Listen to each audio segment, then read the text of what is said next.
Welcome along to another episode. I'm Ian Brannan and I'm joined by Kelvin Tatum as we look back on the 2024 Speedway of Nations. An action-packed week of Speedway at the National Speedway Stadium in Manchester with 4 events in total, the world's finest and some controversial moments. But the biggest news, of course, certainly for British Speedway fans, maybe not so much our Polish viewers, is the winners of the Speedway of Nations in 2024. And once again, the World Champions, the same 3 riders picking up those gold medals as well as the management team.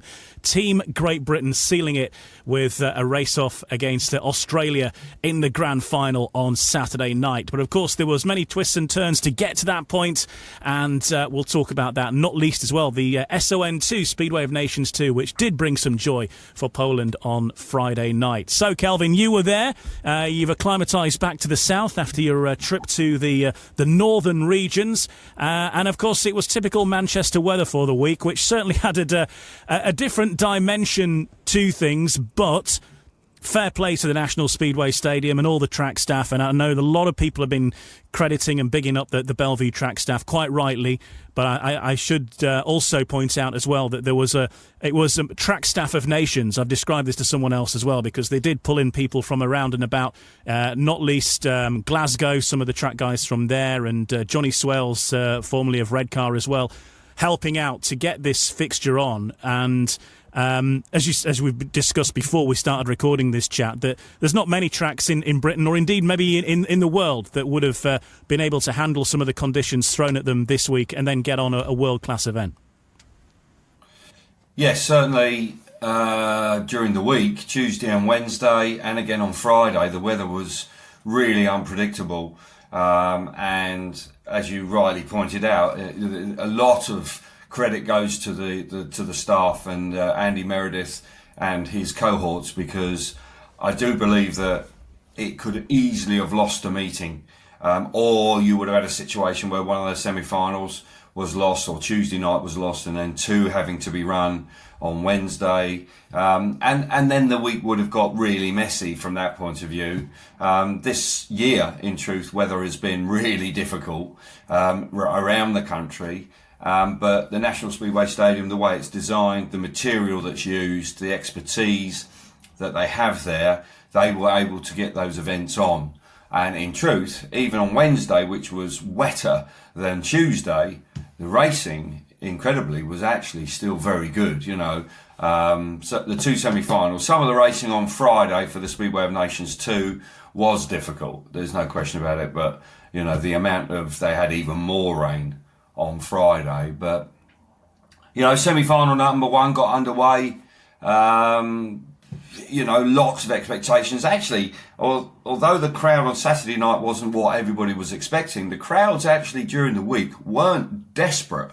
I've seen far worse in Speedway World Cups and Speedway of Nations. The last time it was held in Denmark, for example, I mean, there was one man and his dog on Tuesday and Wednesday, where there was a reasonable amount of people in the stadium. But we got underway and the semi-finals were reasonably predictable. I think the major teams all got through. The 6 teams that we were looking at, maybe the second semi-final, we'll come on to that. But the first semi-final was Sweden winning.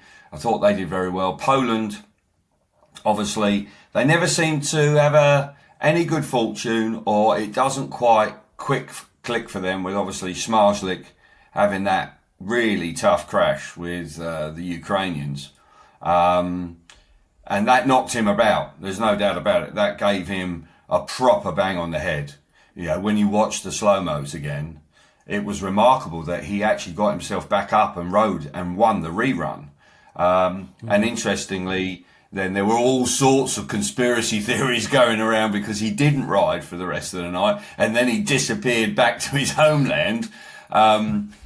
People potentially saying that he was concussed and maybe he should have been set down for a week or 2. But no, Sweden, Poland and Germany going through in semi-final number 1.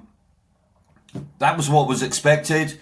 But, you know, Freddie Lingman riding out of his skin, Kai Hülkenberg riding superbly well. It was still some good racing on Tuesday night.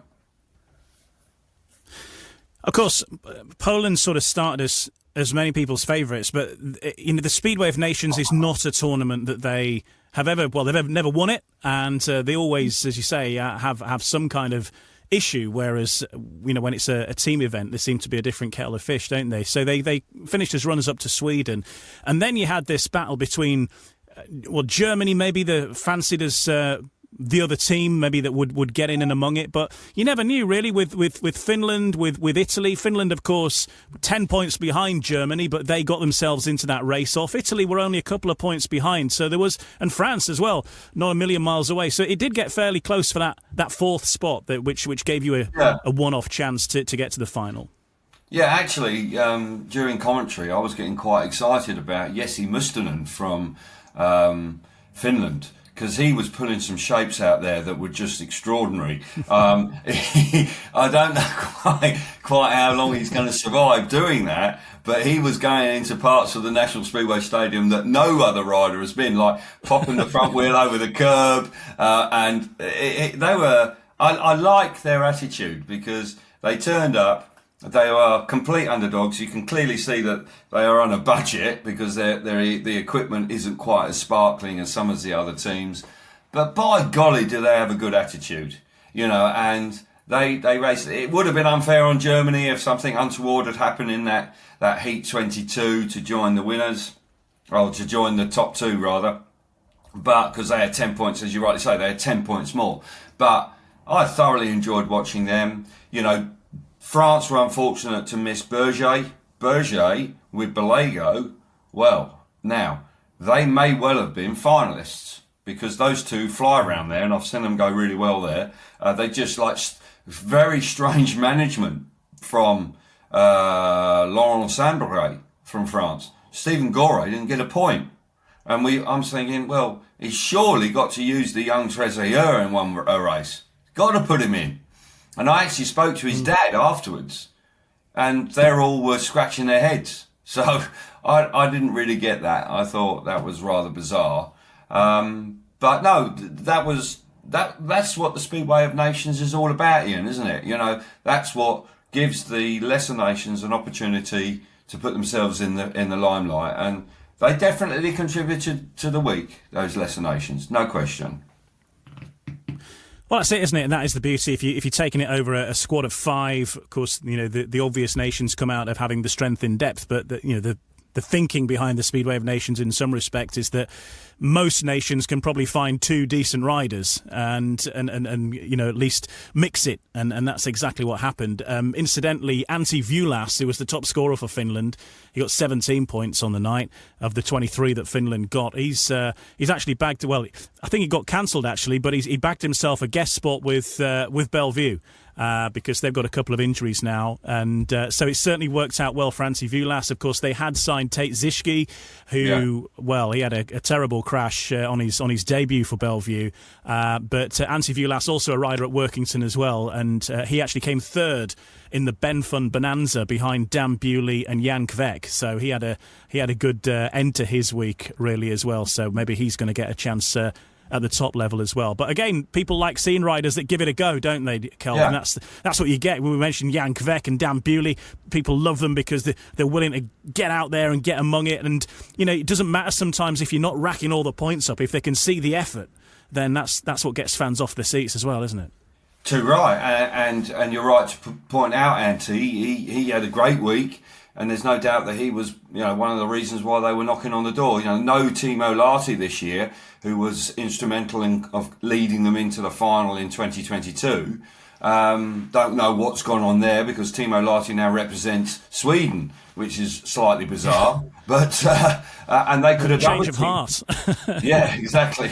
But no, Timo Lahti, that's why Chris Harris still remains so very popular, because he gets out there and he has a go. He never throws the towel in, and certainly those guys epitomise that. They didn't quite manage to do it. Germany with Norbert Bladorn, with Kai Hülkenberg in sparkling form actually. They were strong enough to see themselves through. So, Poland probably sort of not quite at their best. The world champion having a heavy fall. They went through. Sweden looking pretty good with Torssell. Actually, Torssell had a nasty crash in the week, but fair play to him. He managed to keep himself up and going. But no, it was a good opening round despite the weather trying to intervene.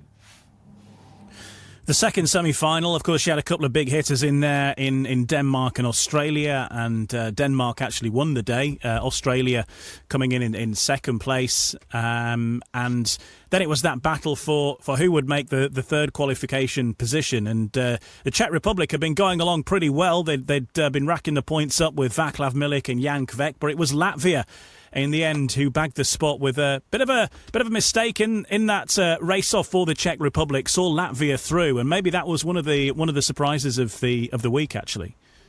Yes, it was at that stage, certainly.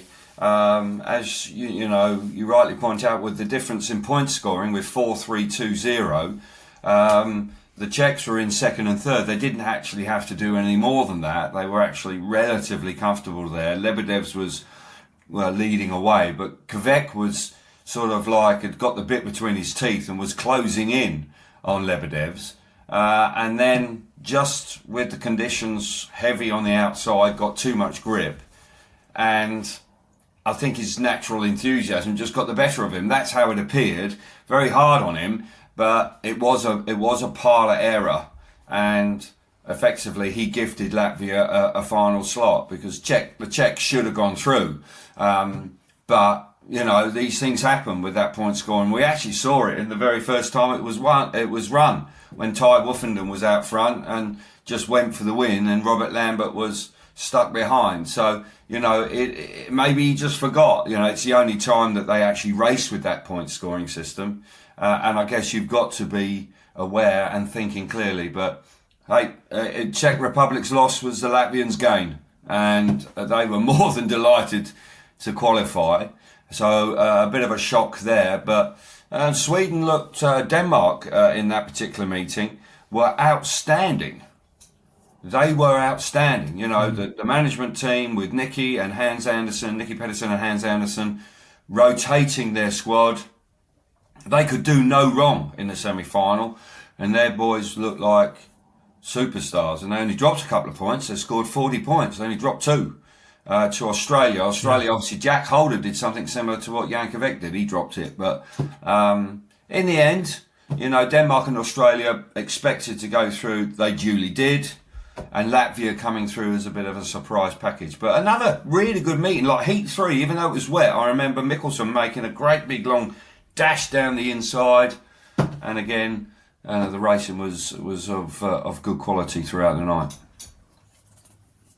Yeah, they did do some impressive work to scoop all that slop off as well. I think that the rain had come down, as you say, especially on that Wednesday. And there are some videos online from some of the track staff of just showing how much stuff they took off. And they took loads and loads of this heavy, sloppy shale off the top of it, but underneath it was all fine. It was compact and hard, and that's one of the things about Manchester.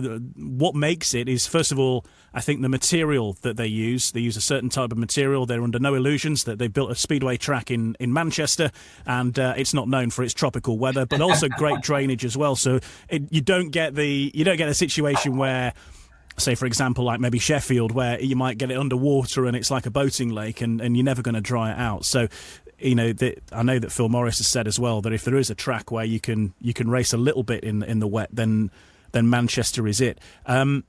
Did have some good racing. It was interesting to see the USA. They brought over a decent side. I saw Steve Evans at Birmingham the night before the first evening, and I know they were all sort of excited to get involved in this. It was a hard evening for them. They got 20 points. They tied with Slovenia. They finished 6th, but I think for them the overall trip has been worthwhile, and a few of the Americans rode in the Ben Fund meeting at Workington on Sunday as well, where they got, Gino Manzari's had a great performance there, actually, and they've got this experience under their belt of top level competition, which perhaps for riders other than Luke Becker for the American team as such? Is that an experience that's been sort of hard to come by? That real competitive world class level and riding against some of the best in the world like Denmark or Australia.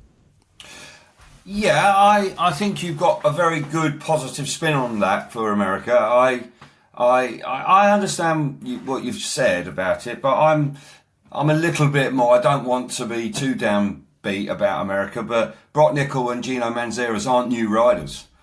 They've been around a while. Gino Manzarek is a rider that was here probably 10 years ago riding for Ipswich.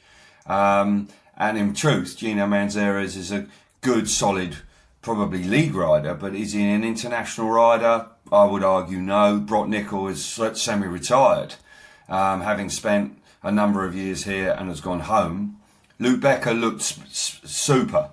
Luke Becker rode out of his skin. He won some races and beat some big names at the National Speedway Stadium, and he looked like genuine top class. I think America's problem is they've got to find another one. They need to find and generate the interest to get some pucker, new, young talent coming through. And then maybe they will be a force to be reckoned with. Right now, they just haven't got enough riders. And enough riders that are full-time, Ian. They've just not got it, We've had the Rummels in previous years. Brock Nickel made a real good go of it a few years ago, but effectively now has gone back to America and it just rides as... It's a hobby, really, Speedway for him now. So, yeah, America have got work to do, but as I say, the one shining light for me was the form of Luke Becker, who hasn't had a great season for the Leicester Lions, but they're on a big stage. I've got to say he rode really well. What the future holds for America, I think it's a long road back. They've got to generate the interest at home to encourage people to learn or want to ride Speedway again. The days of the 80s and 90s and Billy and Greg are gone. And there isn't a lot coming through. So it would be lovely to see. But nonetheless, I'm looking at results here as you just reeled off. Norway, obviously, a minor nation. They found it tough. Slovenia, none of these nations were going to get to the final. But as you say, being in a Speedway of Nations semi-final, those guys go home hopefully a bit richer for the experience. For Norway, obviously, Matthias Polstad gave it his all. He's one of the strong upcoming riders who's racing in the continent. It's interesting that they left out Lasse Fredriksson, who has been riding in the British leagues. He rides for Edinburgh, and he's a decent rider on a British track. And to bring in some sort of unknown names, you would think that maybe having a British-based rider that might come with a level of support as well. You get the Edinburgh fans involved. It was interesting that they overlooked him, considering that he's, I think, the only Norwegian rider racing in Britain right now. It was sort of an interesting call, but there we go. Well, it's a call that you can't really understand. It seems that maybe politics has involved the only way you would know whether the rider wanted to do it. Was he asked or was he invited and he turned it down? You do these things you don't know. It's like the French situation. I didn't understand. Laurent Sambaret just didn't use his third rider when the other rider was clearly never going to score a point. Again, inexplicable. And sort of it leaves you with you sort of scratching your head a little bit. But, Matthias Polstad, here with him, he's got a future. He's got a future. If he keeps progressing, he looks like he could become, the real deal, and that would be great. Rune Holter was there, and that was quite funny actually seeing Rune Holter on the sidelines actually supporting and working with the Norwegians because about a decade ago or a bit more, actually he defected to become a Pole and actually won the World Cup as a Polish rider, which when you look back now you would never have dreamt that the Poles would need to hire in a rider from another country because they're blessed with so many now. But no, we had a good chat with him, and he was saying that it is difficult because they've only really got 2 tracks running, and it's difficult to generate the interest. But no, semi-final number 2, as I say, more rain, track conditions tricky, but the track behaved impeccably, and apart from the Czechs kind of blowing it, Latvia joining Australia and Denmark in particular looking so strong. All of a sudden we were set for the final. Yeah, so that final then was contested on Saturday night, and it was between Sweden, Germany, Poland, Denmark, Latvia, Australia and Great Britain. I don't want to throw any spoilers in there. Surely by now you know what the result was. But of course, and if you don't want to know what the result was, then obviously you need to switch off now. But it was, I think everybody will know.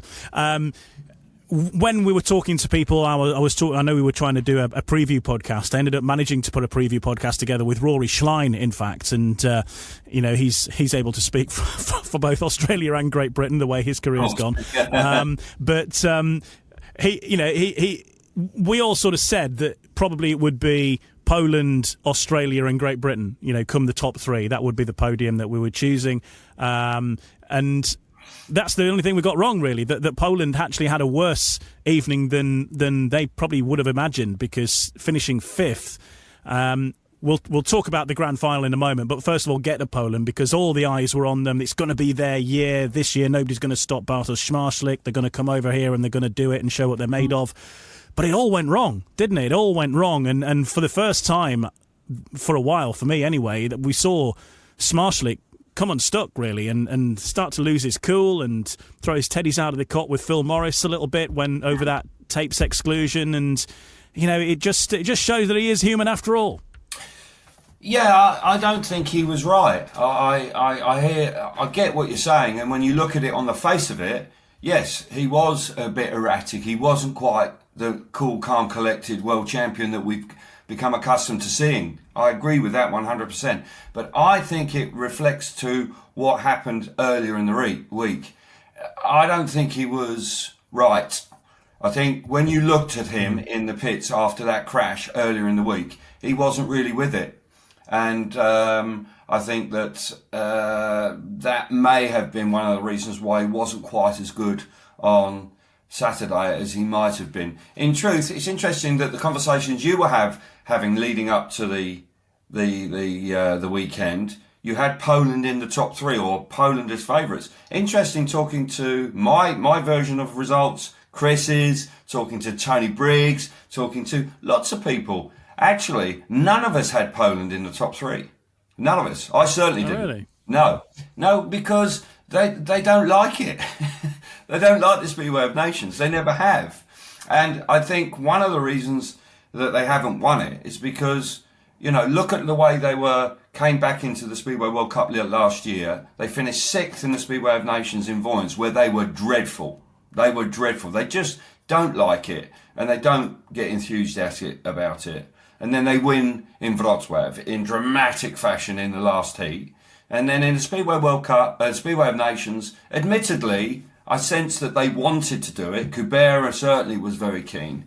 But again, even if they were really keen to do it, things conspired against them. The crash with Szmartlik, they used, and I didn't get the fact that they used Janowski in the qualifying, in the semi-final, but they were never going to use him in the final. That decision had been made. But that, if you've made that decision and you've got Dudek there, well, surely you would want to give him a run at the National Speedway Stadium. Surely give him some track time, because the semi-final, if you're going well, is the opportunity to switch your riders around. We saw that with several of the teams. So I didn't get that from Dubrutsky. I didn't get that at all. I thought that was a mistake by him, because I know that he had a great weekend the weekend before in the Extra Liga or whatever it was, but it's very different from riding in the UK when it's raining and it's a bit different. So I just think that they weren't as composed and together as they have been in previous Speedway World Cups in particular. And my feeling is that Szmartlik's a really genuine sort of kid. I don't think he throws the towel in. He's a genuine racer. I think he tried as best he could on Saturday night, but I think that when you've had a bit of concussion, you might think you're all right, but it's funny, you might get a week later after the event and you wake up in the morning and you suddenly realise, you think, Christ, actually, I don't think I have been, because today I feel a different bloke. And because I've experienced that, Ian, it's funny, you think you're perfectly okay, but actually there's like a little bit of a cloud hanging over you. But he obviously didn't want to pull him out, did he? He didn't use Dudek, you know, and so it didn't go right for Poland. And again, they've had another disappointing Speedway of Nations. Reading some of the comments online from Polish fans, I think, like you said, really, that maybe they think that he should have pulled Smarslik out, and the fact that that his name has gone before him, really, and it's like, well, he's in there come what may, and if Bartek says he's fit to ride, he's fit to ride. But I think there are a few people who would have preferred to have seen Janowski and Kubera maybe in the side and leave Smarslik out. Brave decision, but maybe actually the fact that he got, and we've talked about this not on this podcast because we're saying we were going to do this preview, which we never had. We had to go to the dentist, Kelv. He had to sit on the sidelines. I mean, that was a week from hell. A week from hell. We need a podcast on my dentistry just on its own. We have to get to it. Okay. Well, let's do that. Let's do that. But the whole choice of the and but I did mention this to Rory Schlein when we were doing that one, that your thoughts on the team selection, perhaps that Dubrucki sticking with the names he knew, and actually some Polish fans saying that, well, maybe there's a case for bringing Jarek Hampel back. Janusz Kolodze is among the top riders in Extraliga right now. He's right up there. He's got an average, he's doing very well. So on form, the riders, whilst yes, they may have been there, seen it and done it, the form at this moment in time, there are better Polish riders around that if you're going on that present form of this season, that they've been totally overlooked. And that's not including Wozniak as well. Yeah, I get that, and they put a lot of store in the performances in the Extraliga because they believe, and possibly rightly so, that it is the most competitive league in the world. But in entirely different conditions than you encounter in the UK. Kolodze, no chance, no way would I have had him at the National Speedway Stadium. The conditions that they encountered, I don't think would have suited him at all. I think Maciej Janowski, I understand completely why he was there. He's riding in the UK. He's not going great, but he's not going terrible. I think Dudek, I'm not sure. Pawlicki was in the squad. Jarek Hampel, I'm sorry, that boat sailed from my point of view. No chance. 10 years ago, maybe, but not now. I think they came with a team that could win. I think they could have managed it slightly differently, and maybe they would have got a different result. You cannot legislate for that accident in the semi-final to your best rider.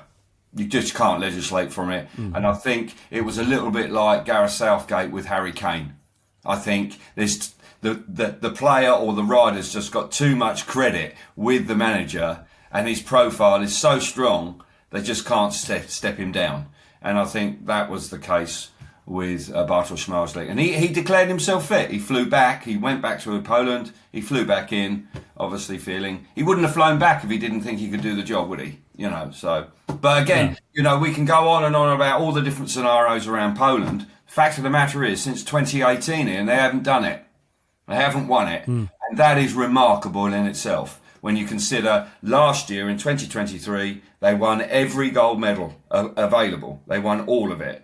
And they go to the Speedway of Nations, and for whatever reason, they just don't find it. It was the Russians to begin with that kicked everybody's backsides. Then we win. I mean, then Australia did the business in Denmark a couple of years ago. So, but hey, they'll just have to lick their wounds, and they'll... Mate, you can't feel too sorry for them because they're going to win another World Championship with Smarslik anyway. All things being equal, by the time he gets to Cardiff in a few weeks' time, he'll be all refreshed and raring to go again.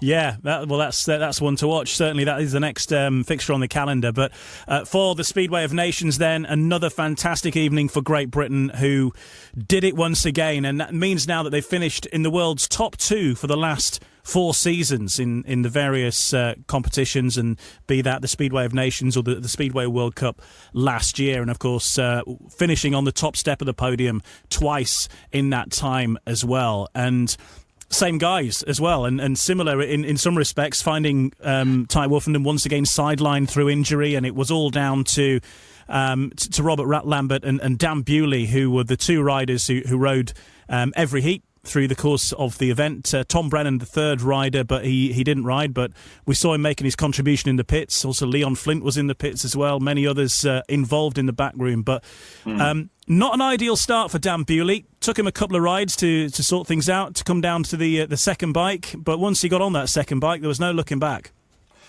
No, and it's an interesting point you make about the fact that Ty Woofenden was injured.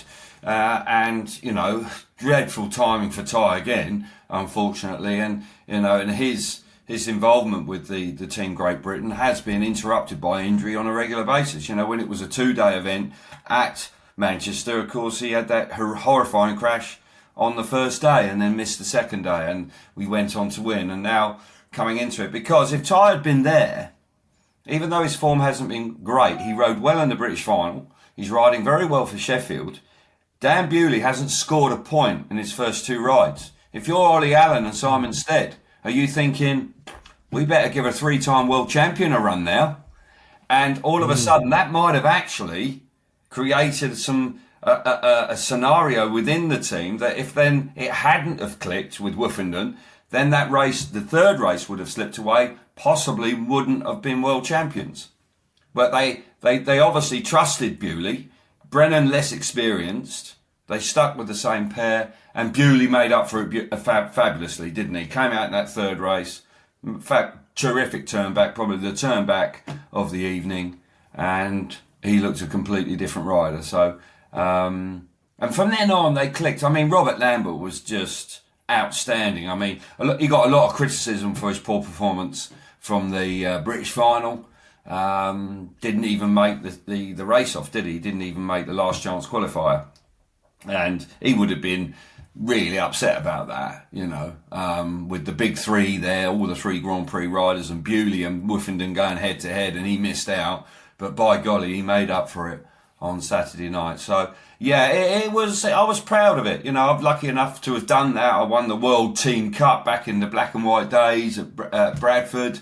I was actually captain that day, so it means a lot. And for those involved to have had 2 golds and 2 silvers in the last 4 years, I mean, it's a really impressive run. Really impressive.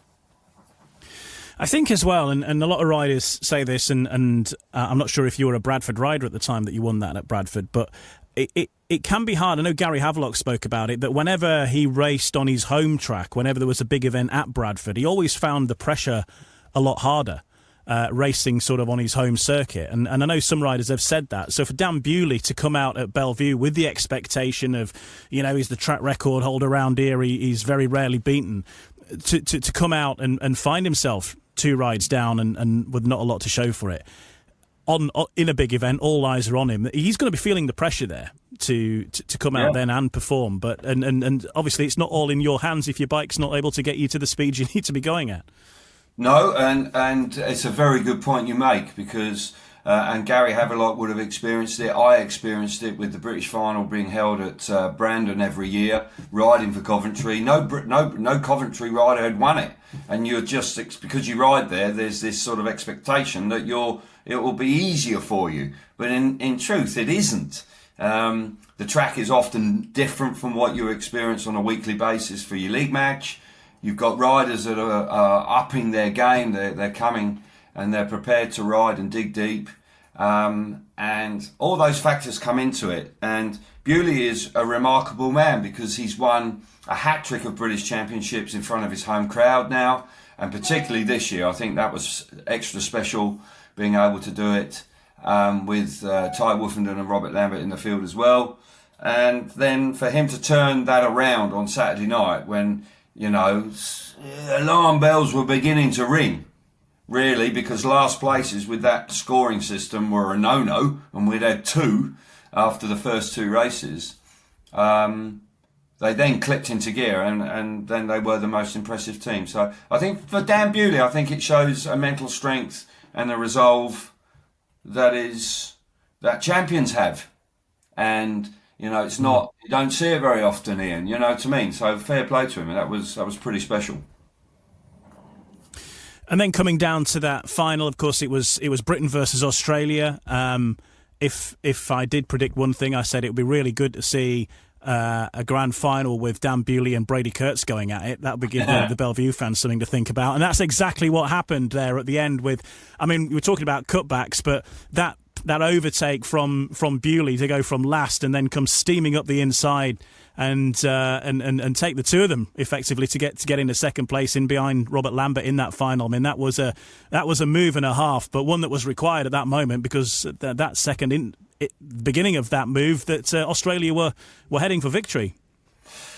Yeah, it was a classic conclusion to the meeting because it was so topsy-turvy in the first couple of laps.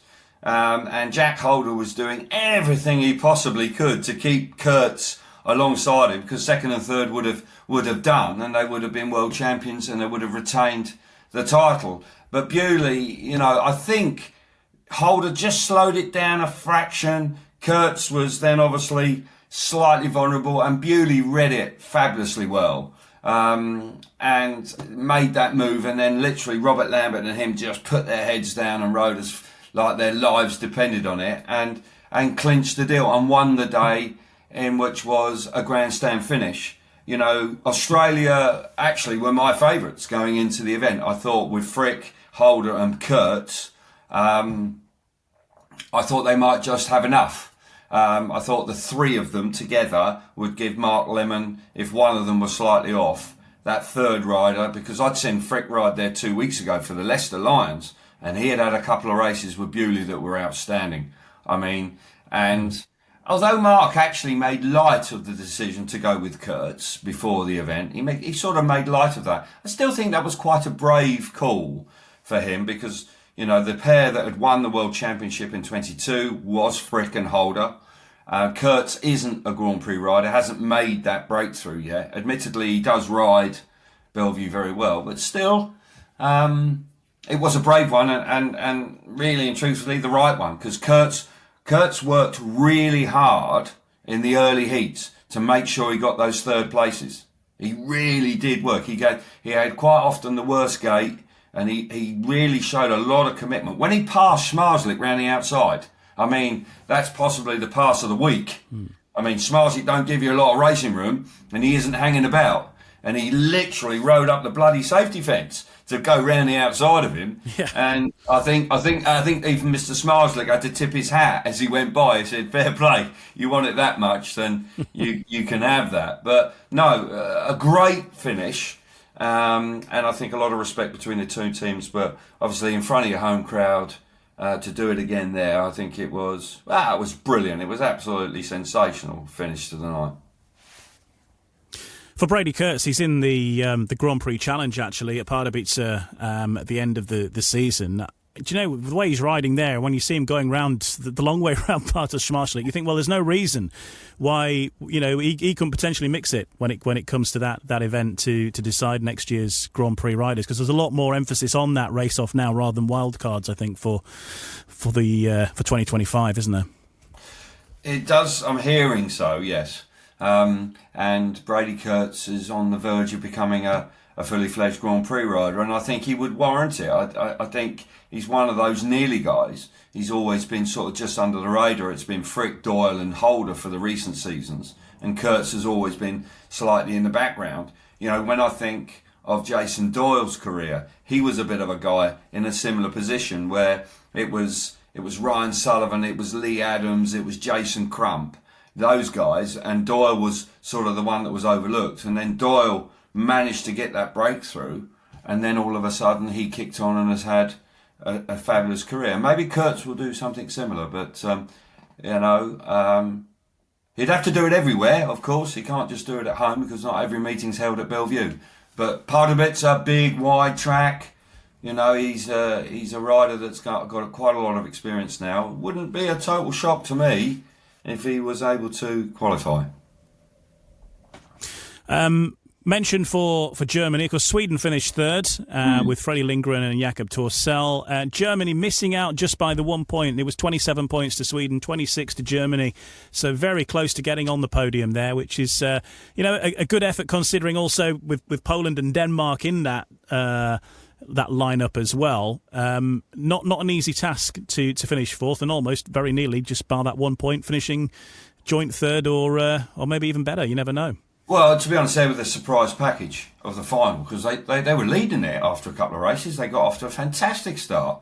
Heat 1, boom, 7 points. Thank you very much indeed. What a way to start. And Norit Bladorn had a couple of rides that were really fantastic. And Kai Hülkenberg was super quick all week. In the semi he was great, and again in the final. They just ran out of steam. They just faded in the latter races, which was unfortunate because they could easily have picked up a medal, which would have been, well, I don't think anybody would have predicted Germany being in the top three. And they were within a whisker of doing it. And so fair play to them. And I think, it was a successful German Grand Prix in Lambert. It was a good crowd and a great meeting. Kai Hülkenberg is going well. Let's hope he can continue to go well in the second half of the GP season. But that was a really encouraging performance by them. And they'll be spurred on by that. I think Sweden overall, they had a pretty good week. The Speedway of Nations 2, they got a medal, and they got another bronze medal in the senior event on Saturday night as well. I thought that Torsell and Lindgren obviously coming good in the last few weeks. They led from the front, but both guys had pretty heavy crashes during the week. I mean, Torsell got hit by a rider, I think it was Melanchuk from the Ukraine. I mean, Christ, he just wiped him out coming out of turn 4. And he was lucky to get up with that, but I thought they had a pretty good week. But Germany, yeah, fair play to them. That was exciting to see them pushing so hard.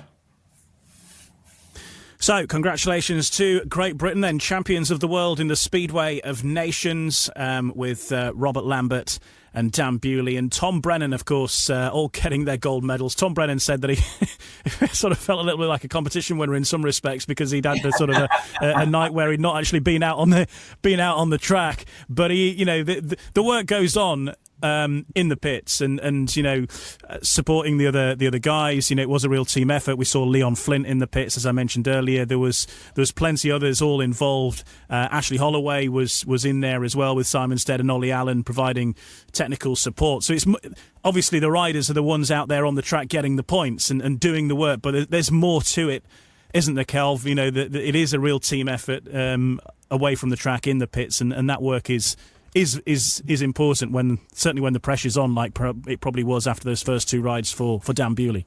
Certainly, yeah, and I think that encouragement and just from a peace of mind, you can start getting a bit nervous. You might feel a bit, on the back foot, crikey, it's not going as well, and then decisions have to be made, and then having good people around you that are being able to be a bit calmer and think straight. Well, let's try the other bike, Dan. Let's jump on the other one. Maybe that was a decision that was helped with Ashley Holloway there. But just generally that camaraderie in the pits, it just makes you feel a little bit of protection from the intensity of the evening. And it's a team that's been together for a while now. Rob Painter has been at the helm of Team Great Britain for, I think it must be, 4 or 5 years now, maybe. And under that period of time, he's been blessed with some world-class riders.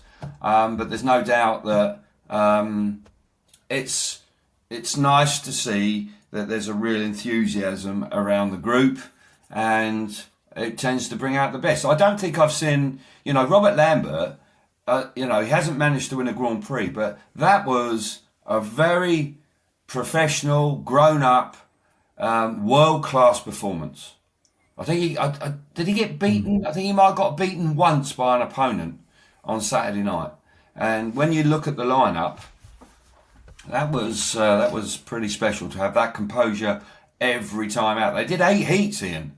You can't get lucky 8 times, mate, on the same night. They came through that race off. It was absolutely reverse, wasn't it, of what happened with them in Voyens, where they went straight through. Australia went straight through this time. They came through the race off and then nailed it in the final. Fantastic. Really pleased for them. Yeah, I'm just looking now. Robert Lambert, he finished second behind Dan Bewley in Heat 8.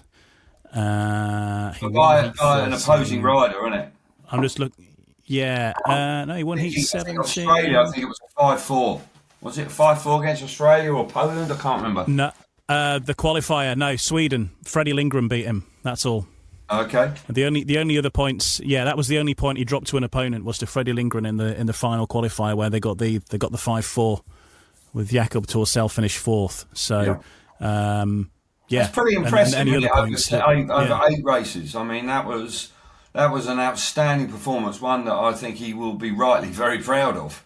And then, obviously Dan did get the outside gates most of the time. If I'm right, I think he got the outside gate all the time. So he had to strut his stuff round the outside, and he managed to join him up the front in the latter races. So the combination worked really well. They worked well together, obviously, even though there must be a sense of rivalry when it comes to the GPs. But fair play, they've done it, and unarguably they were dominant at the end there. And for Speedway of Nations 2, just a quick mention for that on Friday, as you mentioned, not in ideal weather conditions. Great Britain started well with Leon Flint and Dan Thompson. Dan Thompson, though, crashed out, didn't he? And that really sent Britain's hopes flying there. They missed out, there's only 6 points in it between Britain, who finished on 35. Poland won the event on 41 points, but... Leon Flint and Dan Thompson were flying at that point. Sam Hagan came in, had a bit of a more difficult time at that point, but maybe just that crash there really just derailing Britain's chances at that point. Well, it was a marathon night, 28 races, because there were 8 teams. Great Britain obviously didn't qualify for the Speedway of Nations 2 because they were 7th, they were 7th. They just dropped out of the rankings. Or the qualifying spots when they raced in Riga last year. But they're back in, 3 new riders. Leon Flint, it's the best I've seen him ride. He's a bit up and down whenever I've seen him ride. He doesn't always have a great night, but fair play to Leon. He rode out of his skin. Dan Thompson was doing a great supporting role at that stage, but clipped that rut on the inside, dislocated his shoulder. So unfortunate. I think if Dan Thompson hadn't have done that, they would have got a medal for sure. Definitely. Whether they would have beaten Poland, we'll never know. But the fact of the matter is they would have been on the rostrum. Sam Hagan, brilliant experience for Sam, who's having a good season. But that's a big step up for him. Australia again, Keenan Rue looked really good, but James Pearson wasn't quite able to support him on a regular basis. And Sweden, well... Philip Hellstrom-Bangs, mate. I don't know if I was a promoter, I'd be torn because he definitely would put bums on seats. There's no doubt about that. He'll put bums on seats, but the problem is how long would it last? That's the problem. It might only last a month, and then he's out for a while because he's a wild child. I mean, he properly does get involved in all sorts of capers out there. But he was a very eye-catching rider, and I think he was a bit frustrated. He got excluded, didn't he? When that Polish lad, he ran wide, and to be honest, I thought he was hard done by there. I thought that was some controversy where, what is it? Is it Sebastian Bamba or Bartosz Bamba? Bartosz Bamba. Bartosz Bamba. He ran wide coming out of turn 4. Hellstrom-Bangs dived up the inside, and they just touched, and he went down, and I thought maybe... that went the wrong way for him, but and that could have been a different story then. Maybe Sweden could have kicked on and won gold, but Poland winning again. I mean, they've won 17 gold medals at under 21 level. It's getting boring. It's getting really boring, but fair play. It's an extraordinary record. There's going to be no stopping that. I did an interview with Neil Vatcher before the SON2 a week or two ago, and he was saying he'd been over in Poland a couple of weeks back, and they had 90 entries for their youth championships in Poland. So there's no shortage of riders coming through the system there. It's frightening, just the volume that they've got of interest of riders at a young age, 16 or under, that are taking the sport up. It is a totally different level, isn't it? Yeah, well, we saw that with the SGP winner, wasn't it? Is it Maximilian Pavlashak?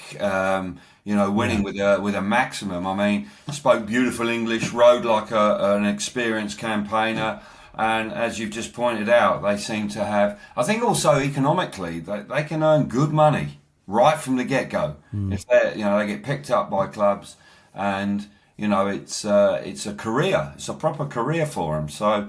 It's attracting lots of young riders. I think the society's different attitude to Speedway. There's still a lot of enthusiasm. I think in Scandinavia and other parts of the world, I think dangerous motorcycle sports, I think parents are a little bit more reluctant to actually allow their kids to get involved. This no brakes, no fear business literally fills parents with fear and say, well, look, young Jimmy's not doing that. He's going to go and play football.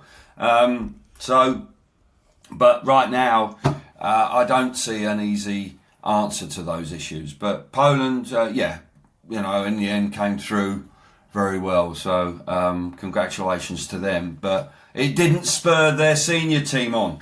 It didn't quite manage to do it. And I suppose that the under-21s have got the bragging rights going home. Mate, when are you going to get a medal, boys? Yeah, winning's not for everyone, Bartek. There was a high point actually this week. Will Cairns turned 15. And he's been, well, obviously you've seen him in the SGP3, British 250cc champion, and obviously one of the big rising stars of British Speedway.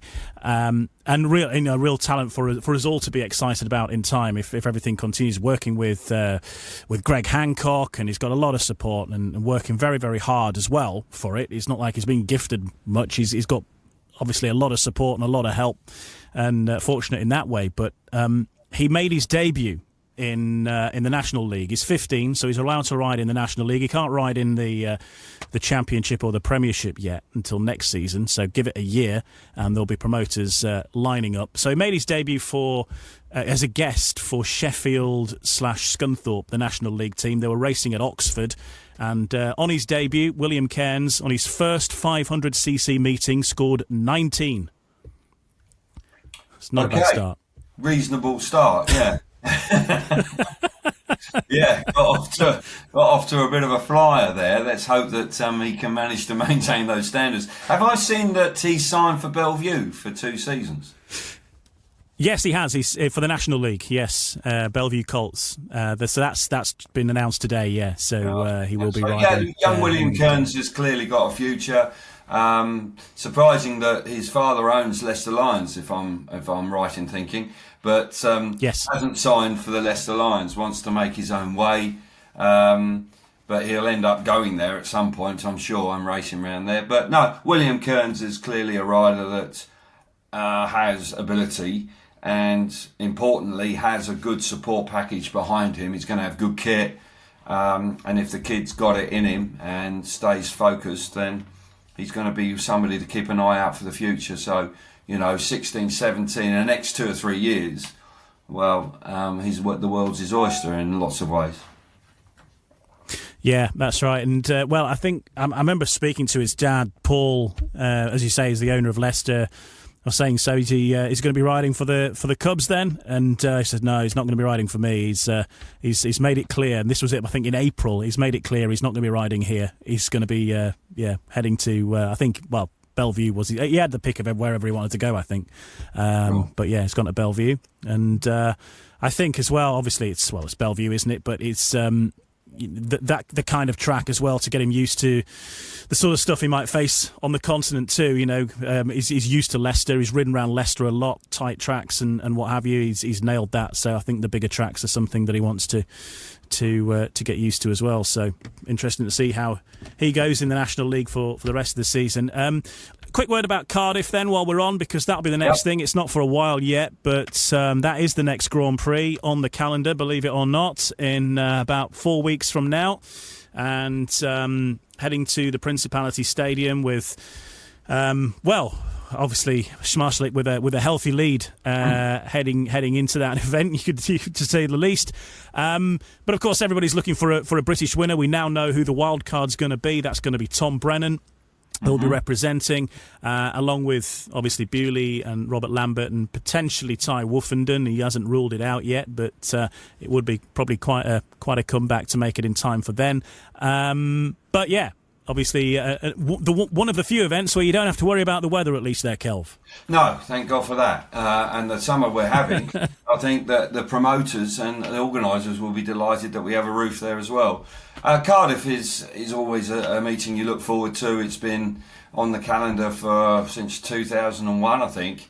And it would be fabulous. Bewley won it a couple of seasons ago. We've only had a couple of British winners, with Harris back in the O's in 07. Bewley, of course, winning it, which was like a dream come true, really. It was quite extraordinary. We had Martin Vashalik winning it last year. Can anybody get back to Smarslick? Don't think so. I would suggest, all things being equal, that he will cruise to his 5th World Championship. Now it's all about, who else can make a mark in the World Championship. Will Freddie Lindgren rediscover it and keep this form going? Fantastic win in Gorzów. He would love to do it. He rides in the UK now. He would love to win in Cardiff. I'm sure that there will be a lot of interest, renewed enthusiasm for the World Championship off the back of winning the Speedway of Nations. I've got to believe that. The win in Bellevue could do ticket sales a whole load of good going into the Principality. I've got to believe that. We will have 2-3 riders that will be very popular: Lambert, Bewley, and Brennan. If Woofenden's able to make it, that would be an added bonus. You wouldn't surprise me. It wouldn't surprise me completely. It wouldn't shock me if Woofenden turned up, because he does have remarkable powers of recovery, but it is a nasty break to his elbow. It is very nasty. But I'd encourage everybody to go, because, as I say, there's got to be some good feel factor after winning in Manchester last weekend. And let's make Cardiff big time again. Since COVID, it hasn't been quite at the same level as previously. I'd love to see a huge crowd in there, and get right behind the Brits and let's make it very special. Because when it's like that, it's a fantastic venue. It really is. It's special. And that stadium, that Principality Stadium, it's cosy, isn't it? You're near it. You're not all spread out. I know Warsaw gets loads of people, and everybody says it's the best, it's the greatest speedway meeting or the biggest speedway meeting, but it doesn't quite have the same atmosphere that the Principality has when you get 40,000 in there. It doesn't, and I'd love to see that again. Cardiff's deceptive as well, and people go, look at how many empty seats there are, but it's very rare that the Principality Stadium gets fully sold out for anything apart from like the Six Nations rugby. That it is such a cavernous stadium. People don't take into account that it's one of the biggest stadiums in Europe. It's certainly the biggest covered stadium in Europe. Right. Maybe I don't know, that you've got the Bernabeu now in Madrid might have just overtaken it. I'm not sure, but it is a massive stadium. 78,000 people or whatever it can fit in there. It's cavernous, and you're gonna have to go 50, 60,000 even with the bottom tier shut for it to look full, because it's just so big. That said, we hear stories now, and obviously we heard Lemo making a pitch before for a Grand Prix to go to the National Speedway Stadium, but this is, I think, the last year of the contract, isn't it? Presently, with as far as Cardiff goes, I'm not sure what's going to happen in the future. So, it is one of those where we don't know what the future holds. And if you ever want to go to Cardiff, then make sure you go. Yes, well, there is that, and I'd like to think that people will go back. It's not a cheap weekend. I think that has been a lot of gripe for a lot of people. Hotel tariffs go through the roof. I think as a consequence, that's why it's a slightly earlier start. You do now get the added sprint race on Friday if you wanted to be involved with that. If you've got a ticket and you buy a program, you can go and watch that. That's a little bit of added action on Friday afternoon. And as I say, I think we've just won the Speedway of Nations World Championship. And I think I don't care about all the PR in the world. that one moment on Saturday night has got to be capitalised on to sell British Speedway and try and get as many people back in the Principality as we possibly can. Just make it what it was, because, look, people can say differently, but it isn't. We haven't had the attendance in the last couple of years that we previously had. I just simply haven't. And to get the sort of attendance that we had previously would be fabulous. Or even if we make some way towards it, because it can be a very special event when it's that atmosphere in there. You're right, it's a huge place. It's a huge place. But when you get 40,000 in there, I tell you what, mate, you can't hear yourself think. You just can't hear yourself think. And our fans, with all the air horns and flags, I mean, the atmosphere in there with the roof shut is extraordinary. So, yeah, fair play. Looking forward to it. There's been a lot said about ticket prices for the Speedway of Nations. I'm just looking now for the Grand Prix, and to go to Cardiff, the cheapest ticket is 20 quid for an adult ticket. So there you go. I think that's, pretty reasonable, probably cheaper than most Premiership clubs, actually, if you're going to walk up on the gate. So 20 quid the cheapest if you want to sit up the top, and that is a decent view as well, to be honest. So you're not going to lose out and get in there and be part of the event. Yeah, and I think it's a good point you make there, the fact that there isn't a bad seat in the house there. Yes, you're a little bit further away, granted, but the way that stadium is designed, you've got a good view all the way round. You haven't got an old stanchion where you have to literally break your neck to look round it, or you haven't got, to me, it is well designed. So, £20, admittedly you've got to get there, but £20 for a ticket is value. And as I say, I don't care if the top tier's full and people just take advantage of that. I think get along. We don't know what the future holds for Cardiff, and I think people would regret not going if it were to disappear off the calendar. But as I say, let's hope that's not the case. But off the back of the win last weekend, I think one or two people will be excited to go again. Yeah. That's it. Make it a date. I think crowds have gone up gradually since the pandemic and what have you, but maybe this year will be better yet. So make your plans. You know you're not going to run out of space there. That's the other thing. You can leave it to the last minute. You will get a ticket on the day. It is not going to sell out because there are so many seats. But 20 quid, and you can be part of it. And part of the day as well, the fan zone, knocking around town, bumping into other Speedway fans. No doubt you will see some of the riders, maybe yourself, Kelvin, who knows, knocking around the streets. You get photographs and bump into these people, not necessarily riders involved in the Grand Prix, but it's like a festival of Speedway. There's riders from your team, riders from years ago that you've maybe not seen for ages. Everybody turns up. It's just a bit of a festival of Speedway and getting together and talking about the sport in the town as well, isn't it? It is, yes, and you can have some interesting conversations with, particularly afterwards when we come off air and people have enjoyed a drink or two. When you're stone cold, you're stone cold sober, and there's one or two people that are a little bit worse for wear. Those conversations are quite interesting. But no, it's a real social town, and with the way it works there, with the stadium right in the city. It works nicely. Everywhere's within walking distance of it, and generally people, as you say, it's an opportunity to catch up with people sometimes that you haven't seen for years because they make that pilgrimage back to Cardiff. So I think it's well worth going. If you are thinking about it or you're undecided, I think it's well worth giving it a go.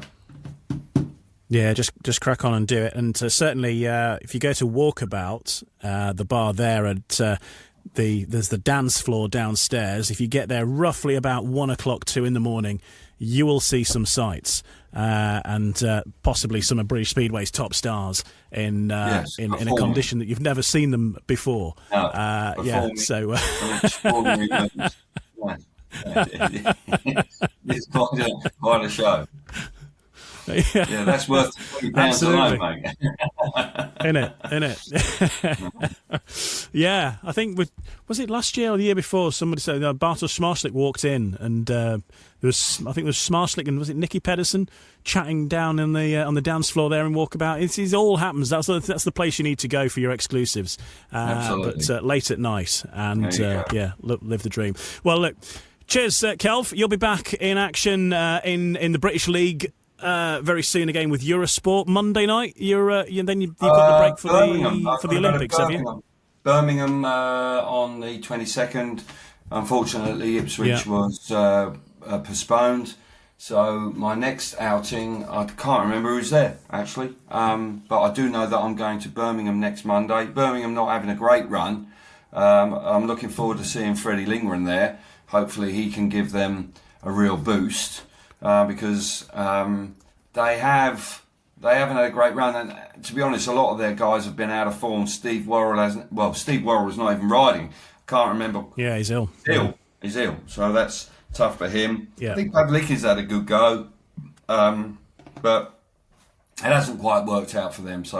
No, we'll get back into the routine of doing that because with the Olympics, we will have a break for a couple of weeks. I think towards the end of July and the early part of August, we won't have domestic meetings, and then we will crack on every week at the conclusion of the Olympics because everything takes a back seat for that. But we'll be doing that, and then obviously looking forward to the GPs kicking off again in Cardiff. Yeah, Birmingham Sheffield is your fixture on Monday. So the champions in town, another tough fixture. We did see Birmingham early in the season when they hadn't won anything, and then they beat Bellevue. We'll see. Sheffield will be a stern test for the home team. So, but I don't see any reason, as long as it's not pouring with rain. I'd like to think it'll be a competitive night.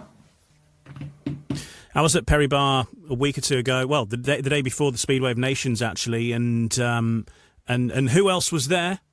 Birmingham's top rider from the past rode 2 or 3 heats from, didn't he? There he was. He's a one-team man, and went back to visit his British spiritual home. But obviously they've got Lambert, haven't they, and Pawlicki, and I think a few of the Polish. Well, I think Dudek turned up as well. A few of them went over for the night, and they were cheering on. They were racing against Oxford, so Janowski was riding, and yes. As Janowski was leading a race, and as they came round, the Polish guys were all stood where the riders watch from, and they were doing like a Mexican wave every time he came round and did a lap. Which all right, fair play to him. I think that was probably the peak of Poland's week. Sure, yes, he was. But Bartosz Smarslik, by all accounts, Ian, has been a champion for British Speedway. I think he is encouraging riders to come to the UK. I don't think he's anti it at all. I think he quite likes the idea of guys coming here to experience different conditions, and because there are a lot of kids coming through in Poland that just sit in a seat and just hold it flat out because the tracks are big and wide and slick. And I think he is aware that you can become a one-trick pony very easily doing that, and so he is encouraging some of the youngsters to consider riding here. It certainly is worthwhile, but no, it was interesting. I did see that, actually, seeing him. I saw it, I think on a clip somewhere that he was floating around at Birmingham. And funny enough, unbelievably, I was actually there that night when he did a couple of races, and I thought, well, clearly that influence has been instrumental in his success. So there we are. But no, looking forward to seeing the second half of the season. I think there'll be some twists and turns along the way, I'm sure. Absolutely, there will. We'll keep an eye on it. We'll catch up again soon. But thanks, Kelv, and I'm glad you enjoyed your trip north. But hopefully you'll be getting some warmer weather down south where you are, because it's looking pretty gloomy here right now. Yeah, me too.